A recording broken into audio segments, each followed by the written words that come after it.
Good morning students, welcome to vision classes. मैं आपका chemistry tutor Vivek Yadav. Vision classes में आपका हार्दिक स्वागत है। To subscribe, share and like my YouTube channels. जैसा कि हम आज एक नेक्स्ट टॉपिक लेके आए हैं, activation energy of reaction. Activation energy of reaction. इस टॉपिक के अंदर हम कुछ स्मॉल टर्म को डिस्कस करेंगे कि भी थ्रेशोल्ड एनर्जी क्या होती है, एक्टिवेशन एनर्जी क्या होती है, कोलिजन फ्रीक्वेंसी क्या होती है, एक्टिवेटेड कॉम्प्लेक्स क्या होता है, इफेक्टिव कोलिजन क्या होता है और कैसे रेट ऑफ रिएक्शन पे अफेक्ट करता है। जो आपके पास temperature, effect of temperature, temperature coefficient, ये कुछ टर्म आएंगे हमारे पास। तो सबसे पहले हमारे पास इसमें डेफिनेशन एक है थ्रेशोल्ड एनर्जी और एक है एक्टिवेशन एनर्जी। तो इस चीज़ को सीखने के लिए हम सबसे पहले आप एक छोटा सा एक एग्जांपल लेते हैं। जैसे देखो,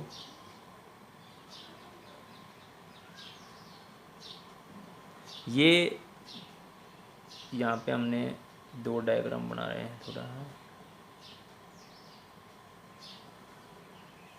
ये दो पहलवान हैं, ठीक है। एक पहलवान आपके पास केकड़ी पहलवान है, मतलब जो कमज़ोर है, और एक आपके पास है खली, ठीक है, जो मोटा ताज़ा है। अब ये दो हैं और इन दोनों से बोला गया है, क्या बोला गया है कि इनके पास हमने क्या किया, एक 20 मान लो 50 50 केजी का कोई वेट है, ठीक है, और उसको उठाना है इन दोनों को। ओके, तो सबसे पहले हमारे पास जो हमारा क्या था, केकड़ी पहलवान है, दोनों पहलवान, पर उसका नाम केकड़ी है, थोड़ा कमज़ोर है, और खली क्या है, थोड़ा मोटा ताज़ा है। अब क्या होता है, जो आपके पास है, जैसे मान लो हमने ये कोई इतनी हाइट बता रखी है और यहाँ पे केकड़ी पहलवान है, हमने बोलना है कि उसको उठा के यहाँ तक लेके जाना है, इस पॉइंट पर, ठीक है। और दूसरा आपके पास कौन है, दूसरा आपके पास ये आपका खली है, ठीक है।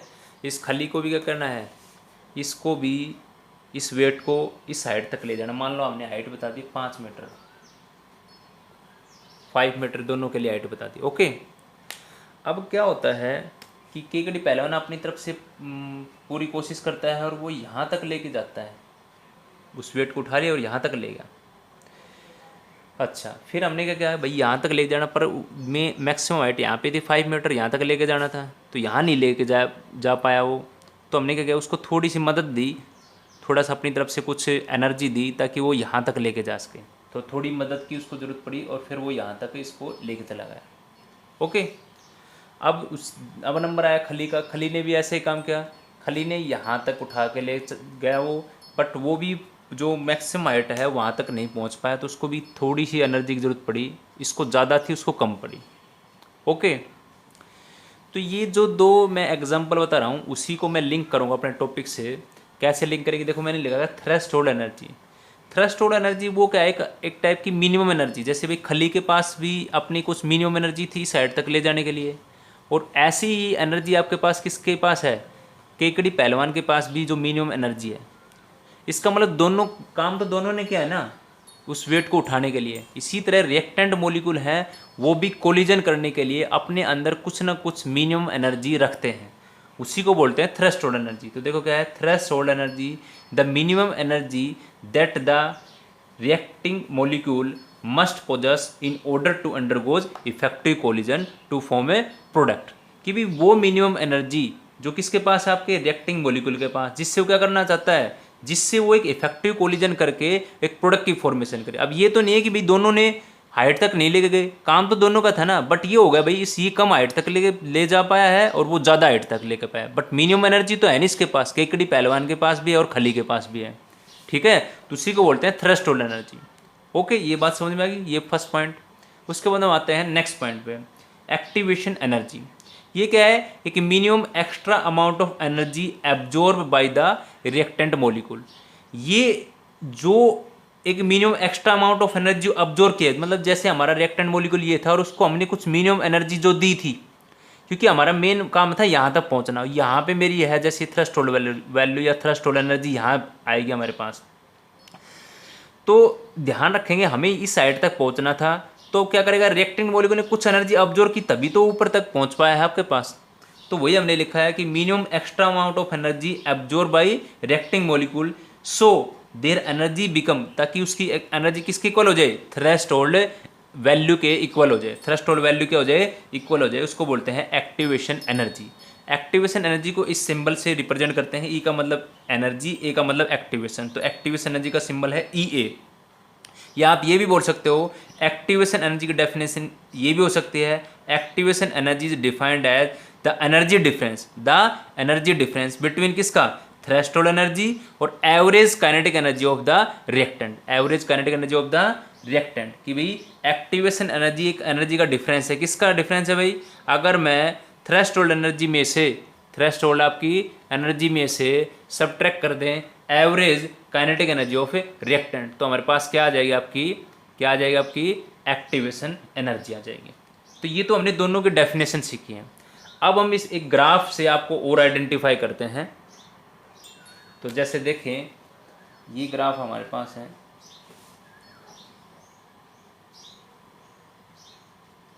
ठीक है, या नीचे हमारे पास है रिएक्शन कोऑर्डिनेट, रिएक्शन कोऑर्डिनेट,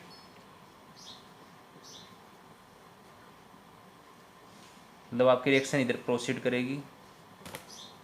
ओहो,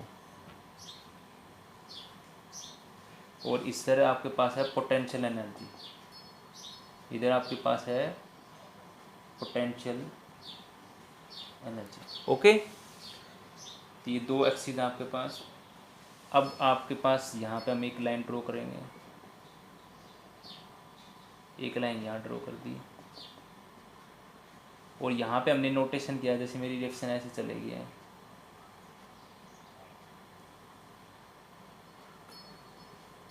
ओके।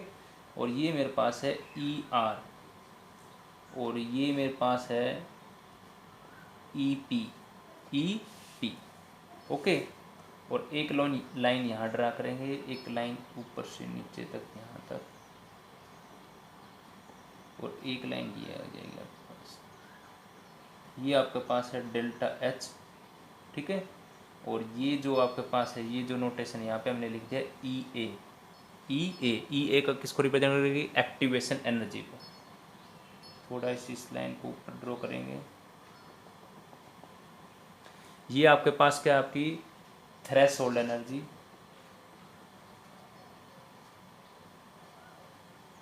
ठीक है,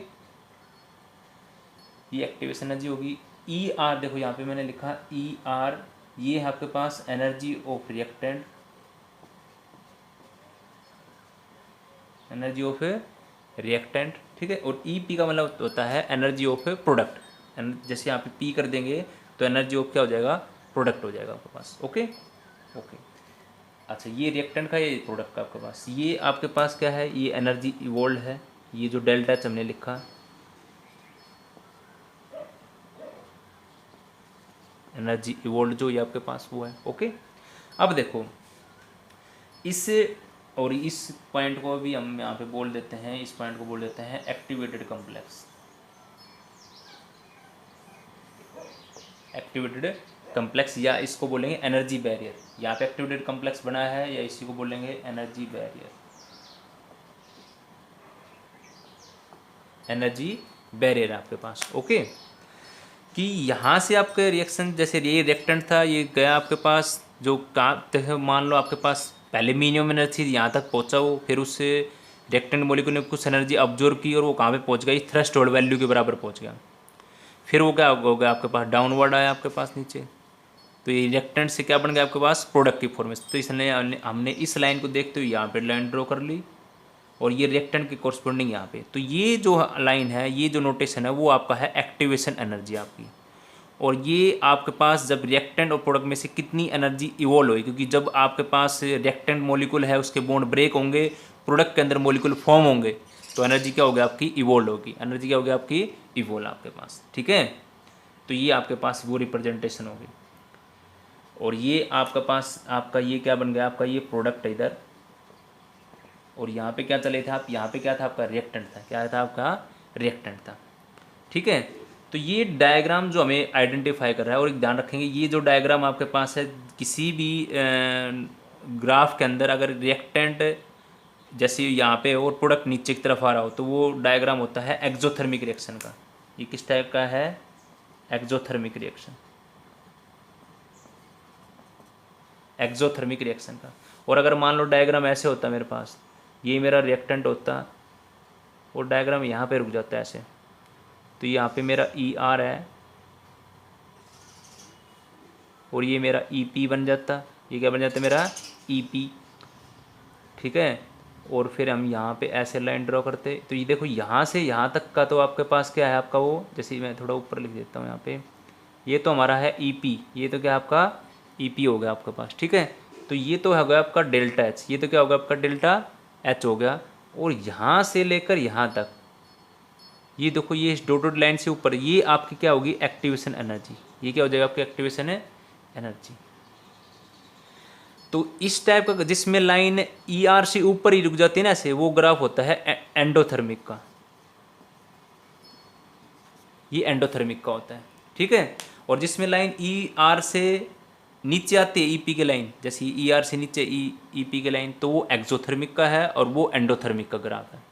उसमें लाइन ऐसे ऊपर आएगी। और देखो यहाँ पे जैसे ई आर और ई पी का जो एनर्जी डिफरेंस था उसी को हमने क्या बोलता डेल्टा एच, इसी तरह ये डेल्टा एच हो जाएगा इसमें।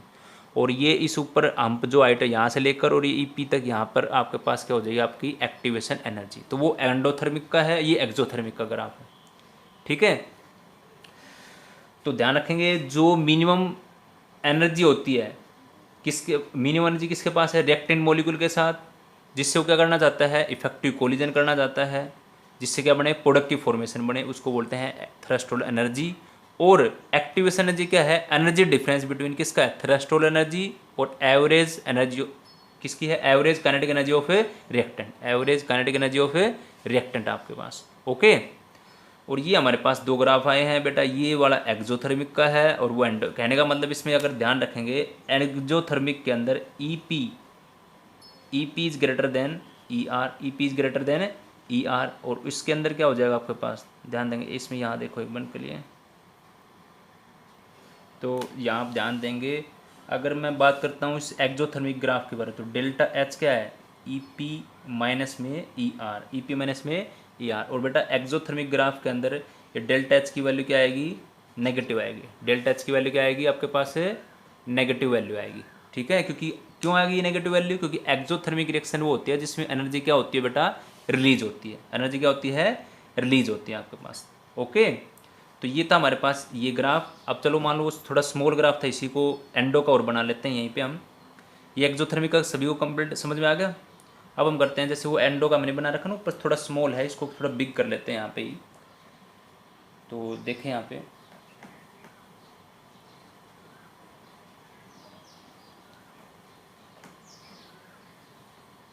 थोड़ा आपको आसानी से क्लियर आउट हो जाएगा। ये दो लाइन है आपके पास, एक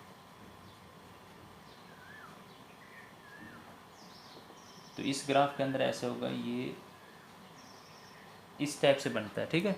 तो ये आपके पास वही हो गया, आपके पास ई आर और ये क्या होगा आपका ई पी, क्या होगा? E P. तो ये इस लाइन से लेकर और इस लाइन जो ये आपके पास लाइन है, तो यहाँ से ये जो डिफरेंस है, तो ये तो कौन आपका? Delta H. ये क्या आपका? डेल्टा एच है।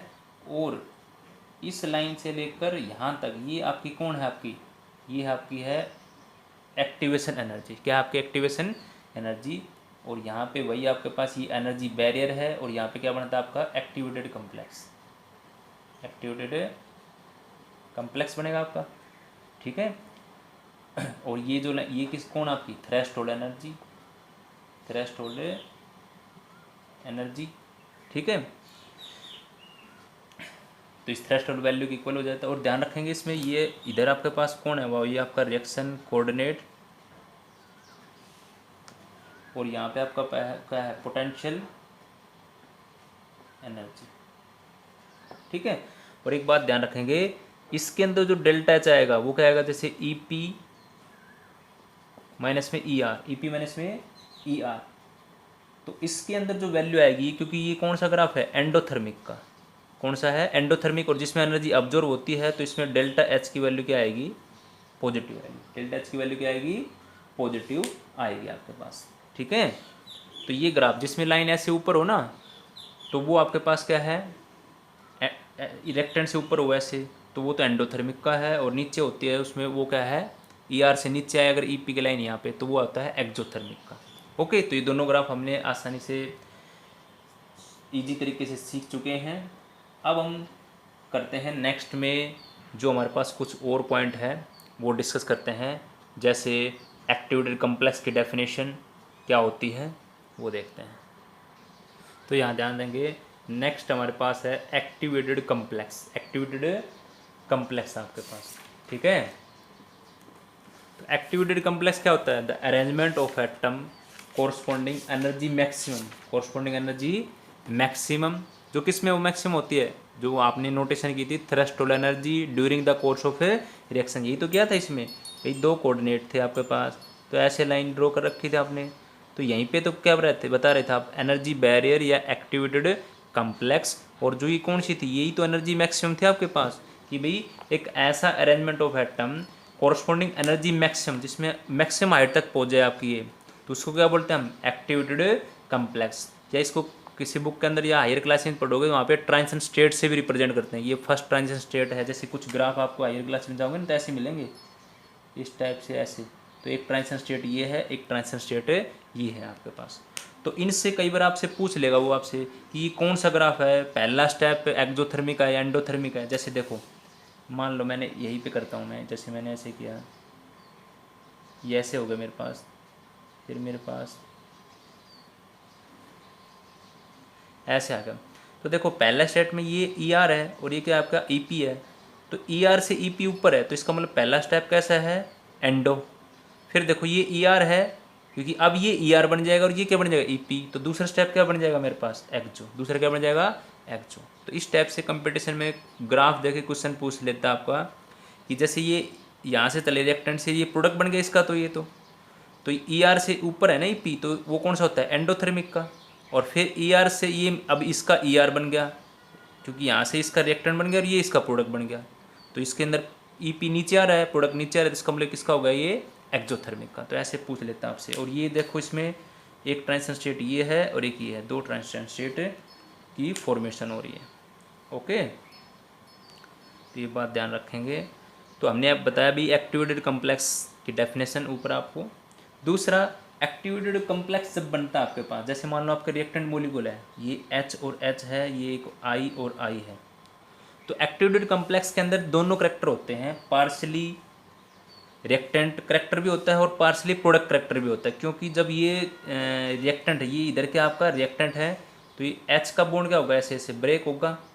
इसी तरह जो आपका I है उसका भी बॉन्ड ऐसे ब्रेक होगा, और इसके बीच में क्या होगा, बॉन्ड की फॉर्मेशन होगी। तो ये जो बन रहा है मेरे पास, यही क्या आपका एक्टिवेटेड कम्प्लेक्स है। एक्टिवेटेड क्या है, कम्प्लेक्स है आपके पास। ओके, और फिर क्या होगा, फिर आपके पास क्या बनेगा, प्रोडक्ट क्या बन जाएगा आपका, प्रोडक्ट। जैसे H का I के साथ बॉन्ड बन गया, प्लस में H का I के साथ बॉन्ड बन गया आपके पास, H I के साथ बॉन्ड बन गया आपके पास। तो ध्यान रखेंगे, ये जो एक्टिवेटेड कम्प्लेक्स बन रहा है, इस एक्टिवेटेड कम्प्लेक्स के अंदर पार्शली रिएक्टेंट का भी करेक्टर है और पार्शली प्रोडक्ट का भी करेक्टर है। ओके, तो इसको बोलते हैं एक्टिवेटेड कम्प्लेक्स। अगर आपको रिप्रेजेंट करना हो कैसे, वैसे ग्राफ से ना करते हो तो ऐसे इस एग्जांपल से आप बता सकते हो। ओके, इसमें ये दोनों H और H के बीच का बॉन्ड हमने ब्रेक किया है और H और I के बीच का बॉन्ड फॉर्म हुआ हमारे पास। ओके, फिर हमारे पास एक नई टर्म आपके पास है कोलिजन फ्रीक्वेंसी। कोलिजन फ्रीक्वेंसी जैसे डेफिनेशन में राइट डाउन कर रखा है, it is defined as total number of collision, total number of collision per unit volume per unit time, per unit volume per unit time. तो सबसे पहले जो collision theory जो दी गई थी, कोलिजन थ्योरी जो दी गई थी, वो कोलिजन थ्योरी दी थी आपके पास मैक्स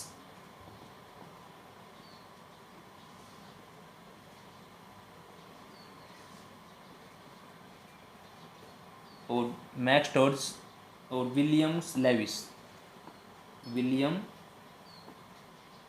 लेविस।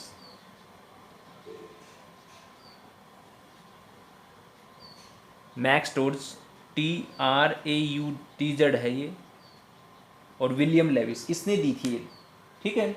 और इस थ्योरी में हमने क्या करते हैं, जो रिएक्टेंट मॉलिक्यूल है उनको हम एक हार्ड स्फीयर के रूप में मानते हैं, और जैसे ही वो हार्ड स्फीयर एक दूसरे के साथ रिएक्शन करते हैं, मतलब कोलाइड करते हैं, और कोलाइड करने के बाद प्रोडक्ट की क्या होती है, फॉर्मेशन होती है। और ध्यान रखेंगे इस प्रोडक्ट की फॉर्मेशन तभी होगी जब कोलिजन आपका प्रॉपर होगा। कोलिजन कैसा होगा, प्रॉपर होगा। अगर आपका कोलिजन प्रॉपर नहीं है तो उसके अंदर आपके पास मॉलिक्यूल के बीच में बॉन्ड का फॉर्मेशन नहीं होगा। जैसे मान लो हम किस तरीके से बताएं इस चीज़ को आपको, देखो मान लो मेरे पास ये N है और इसके साथ ये दो जुड़ गए, ऑक्सीजन हो गया आपके पास।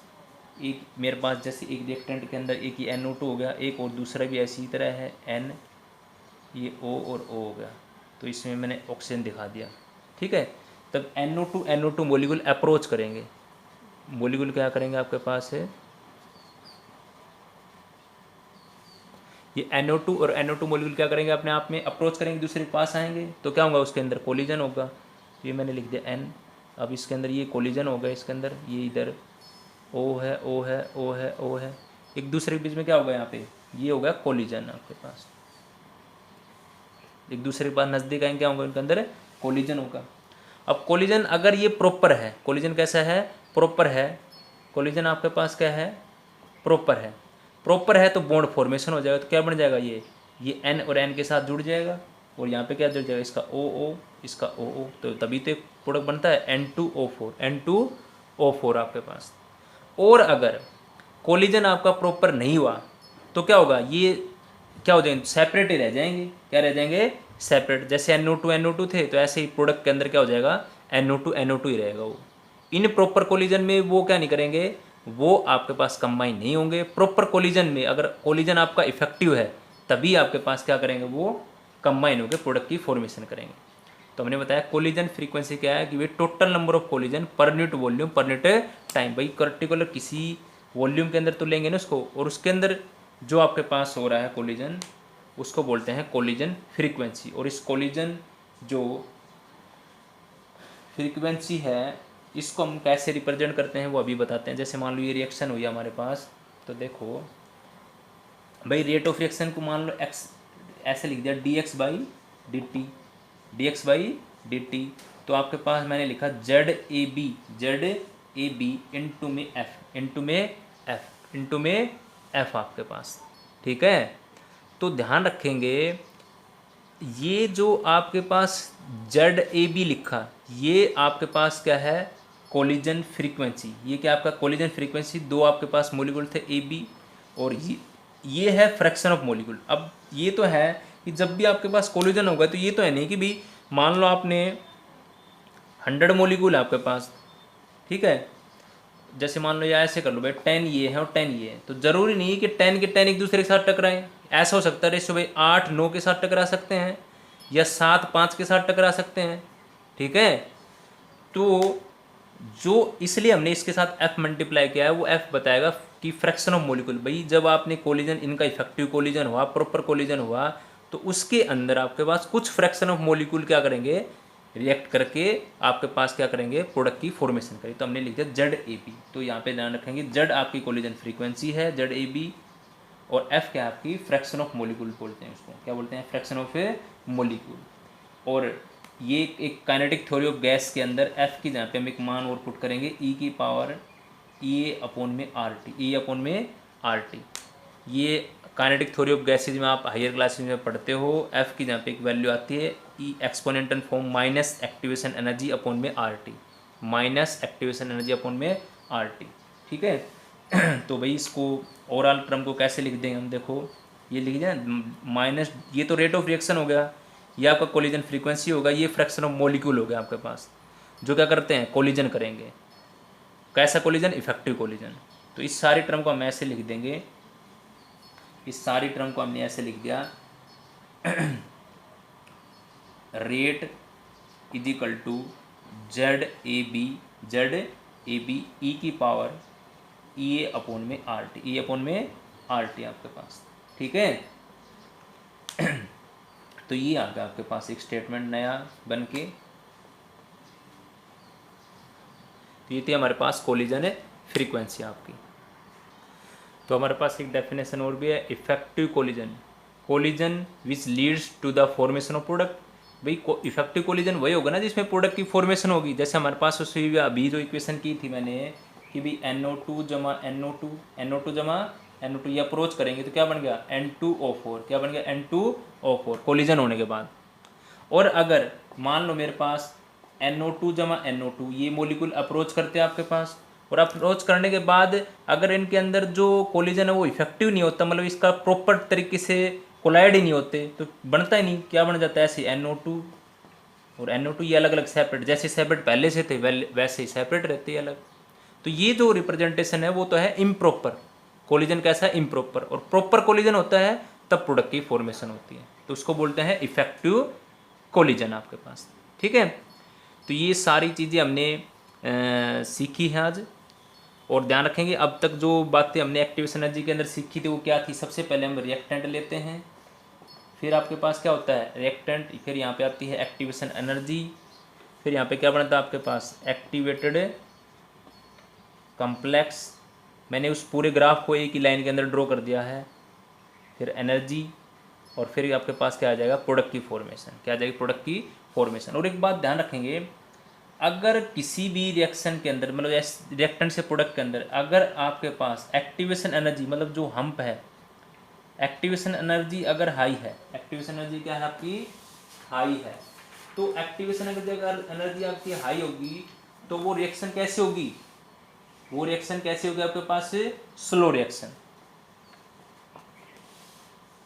और अगर एक्टिवेशन एनर्जी जिसकी लो है, एक्टिवेशन एनर्जी क्या है लो है, तो वो रिएक्शन कैसे होगी, वो रिएक्शन फास्ट रिएक्शन, मतलब कहने का मतलब ये स्लो रिएक्शन थी और वो कैसे होगी आपके पास है फास्ट रिएक्शन होगी। कैसे होगी फास्ट रिएक्शन, जैसे कैसे मान लो मेरे पास ये है, मान लो एक मैंने ऐसे दिखा दिया, एक तो ऐसे है, तो हम यहीं से तो नोटेशन करेंगे, ये आपके पास यहाँ पे हो गया, ये ऐसे होगा तो यहाँ से ये लाइन यही तो आएगी आपके पास ऐसे EA।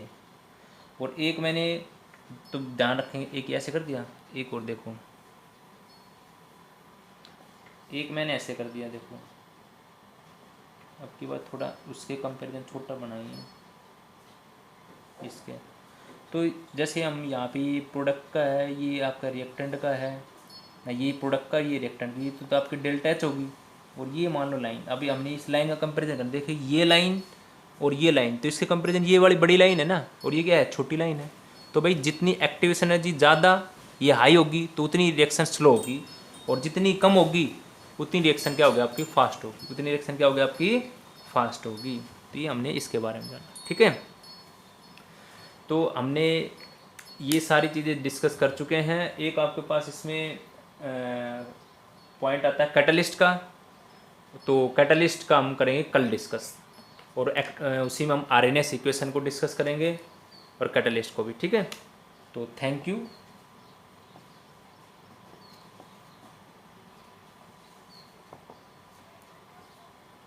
Thank you for viewing vision classes.